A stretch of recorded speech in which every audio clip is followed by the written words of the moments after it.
1, 2, 1. Hi, this is Keith Williams. Welcome to 5 Watt World, where we're interested in helping you get the most music from the least gear. Being a musician is one of the oldest freelance professions in the world. We've always been at the front of this new be your own boss society. Like most profound truths, this is one of those good news, bad news things. I came across this commencement speech by the writer Neil Gaiman. I encourage you to watch the whole thing, but this one bit was too good to not share. I think he hits on the 3 reasons we likely get work as musicians and the reasons we might keep getting work as musicians. In 1997, I formed a jazz group named Miles Ahead. It's the band playing the music behind this video right now. I was able to book a weekly gig at a local restaurant bar coffee shop called The Lost Dog. Putting the band together, I did what any leader should do.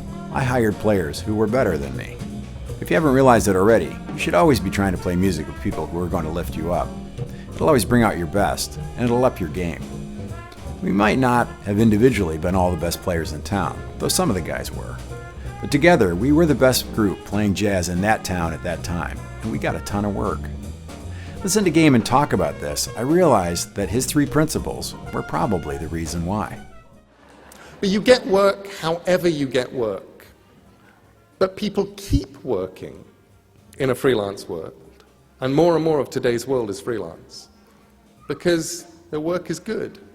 And because they're easy to get along with. And because they deliver the work on time. And you don't even need all 3. 2 out of 3 is fine. People will tolerate how unpleasant you are if your work is good and you deliver it on time. People will forgive the lateness of your work if it's good and they like you. And you don't have to be as good as everyone else if you're on time, and it's always a pleasure to hear from you. Each of these points bears repeating, so I'm going to go through each one related to being a player. People will tolerate how unpleasant you are if your work is good and you deliver it on time. Like in any weekly gig, someone would sometimes have a conflict and I'd have to hire a sub. My sax player was also a professor at the university, and I'd occasionally have to get another lead instrument to fill in. One of the guys I'd use was a very serious bebop alto sax player. This guy had done his homework, and he could play his ass off. But he also tended to showboat, take 3 too many choruses for the sort of restaurant gig it was. He'd sometimes criticize the other guys in the band. And on the breaks, he tended to go off and sit at the bar among his fans, instead of hanging out with the rest of us. He made no secret of the fact that he thought he was a better player than we were. And he might have been a better technician on his horn, but when he asked me in the middle of a gig why I didn't let my sax player go and give him the job instead, I had to explain that the rest of the band just didn't want to be around him for more than a couple nights a year. Amazingly, he took this in stride. I think he might have heard it before. And because he could sound more like Charlie Parker than anyone else I'd ever met, was almost always available, I kept using him. People will forgive the lateness of your work if it's good and they like you.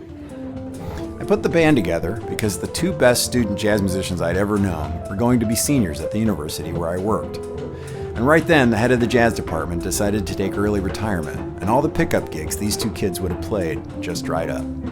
The bass player played electric, but his first love was upright. Ironically, he didn't own a car that would hold his bass. I was looking for a new car at the time and decided to buy a wagon, knowing that I'd need to drive him to the gigs. Each week, I'd pull up in front of his building, about 10 blocks from the venue, and wait. This was sort of a late dinner gig, 8 to 10. He often made me wait, 10 minutes, 20 minutes. He'd come out the front door of his building already sweating from carrying the bass down from his 3rd-story walk-up, full of apologies. It never bothered me in the least, because this kid could play. As the leader, I'll tell you, I never chose to solo after him. He always brought the house down. That bass player in that straight-ahead jazz quintet was a bit of a star in that small town in upstate New York at that time. And he never stopped smiling. Everyone loved him. And we decided to stay in school for another year to get his master's degree, and we knew we'd have him in the band for another year. We all felt blessed. And you don't have to be as good as everyone else if you're on time, and it's always a pleasure to hear from you.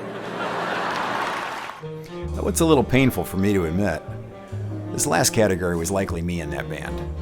It was my band, so I built the set list. The It saved me every week because I could shed the tunes I put on the list for that week when the other guys just didn't need to. It's what's referred to in jazz as a real book gig, where all the tunes are jazz standards and the guys either know the tunes or can open the real book for the lead sheet. We never rehearsed. I'd just say, how about If I Were a Bell? And the piano player would say, the Miles or the Count Basie version? I'd say, Miles. It was always the Miles version.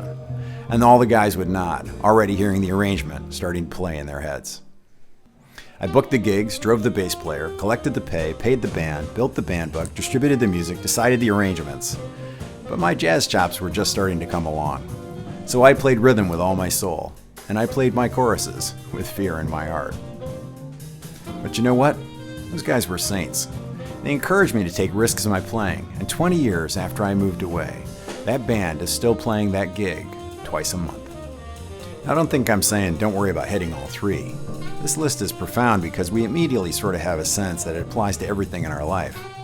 Take a look at yourself and have an honest conversation in your mind about where you are with each of them. Then apply that to all the different parts of your life. Back to you as a musician.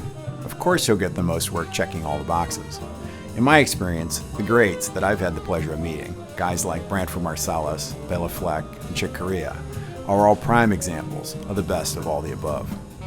Miles ahead, that jazz band I had was the right combination of the factors above too. And we were enough of all three for it to be magical.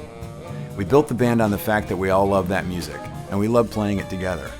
And that is never lost on the crowd. If the band is having fun, there is a much better chance that everyone in the place is having fun.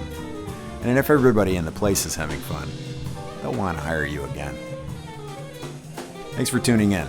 If you liked the video, hit the like button. And if you haven't subscribed yet, hit that too. Until next time, thanks for being part of the 5 Watt world.